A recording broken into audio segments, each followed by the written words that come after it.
So I've mentioned before, I've done a few videos on a recent journey from down to Hertfordshire, which provided many talking points, and this is the third one now to come from this. This is just things that I found interesting, and this one I wondered if it could be a bit controversial, but I came to a particular roundabout that I did a certain way, and I was wondering how many of my subscribers, knowing that many of you are quite experienced, would have done the same as me, and how many of you would have done something a little bit different. So the roundabout in question, I'm on a two-lane dual carriageway, the A505, and I am on this roundabout taking the second exit towards Royston. So as I approached this roundabout, I knew that I could take this in the left-hand lane. There was nothing on that sign or on the type of road that I'm on that indicated to me that I needed to be across in the right-hand lane. So I stayed in the left. I felt it was safer to have a right signal, same as the red car in front of me, but I stayed in the left lane. I'm of course very, very aware of the cars beside me in case one of them decides to try and shoot off at that first exit. But I then continue in the left lane of the dual carriageway. Now, what I'd like to know is how many of you approaching that was my first time on that roundabout. How many of you, for the first time coming across that sign at that roundabout on the road you're on, would have been confident that you could stay in the left-hand lane? Do you think I'm wrong for using the left-hand lane for a starter? But how many of you would have thought, oh no, I need to be in the right-hand lane? Now, for me personally, this is the type of roundabout that actually then goes to cause a lot of confusion for certain people. So earlier in the day, I had followed this vehicle here, and they showed some very questionable knowledge on roundabouts. So they're approaching this one, they're going ahead to the second exit. And as you get to the roundabout, it's very clearly marked that you should go ahead in the right hand lane. And you can see they emerge onto the left hand lane, cut into the right, and then go ahead. Now, if they know I'm there, it's not the worst thing in the world. You would fail a driving test, of course, for doing this.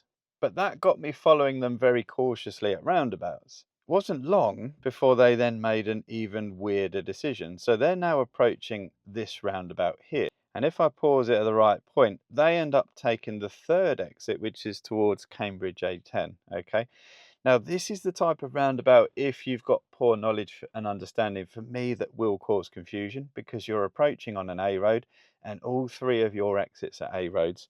So unless you know what's the continuation of your road, you could potentially think that maybe the third exit is ahead. Now, I'm sure many of you would not think that, but this is clearly what this car ahead of us thought. But now you cannot go to that third exit in the left lane. It would be pretty clear that you can't really. But they approach with a right hand signal. They're in the right hand lane. And as you see, as they move on, they now move into the left hand lane. So it's even more dodgy. As we follow them, they've now continued past the ahead junction, which is this one here, in the left hand lane. Now that's really dangerous. At roundabouts, unless it's marked otherwise, two lanes, you can go ahead in either lane, but you should use the left. That's according to DVSA. So if you decide to go ahead in the right hand lane at this roundabout to the second exit, you now have a conflict of paths with this person from the left hand lane continuing further round. And there's your potential collision. Roundabouts are designed so the ahead exit, if there is one, can be taken usually from either lane unless it's marked that you can't. And that means as we exit, we should be merging in turn unless there's a two-lane exit.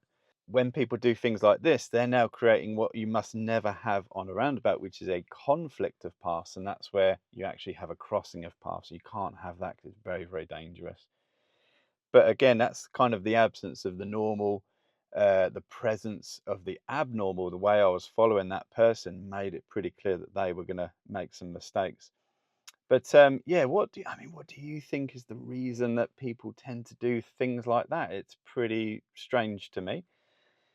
I think potentially because of, if you look at the two different types of roundabouts that we did, this one here can be taken in the left lane, this one can't. And I think that starts to create confusion amongst people that have little gaps in their knowledge and their understanding. But again, ask you the question, would you have approached my first roundabout that I did? Would you have been confident that that could be done in the left lane? Or would you have moved to the right hand lane? let me know in the comments. Be good to hear a little bit of differing maybe opinions on this.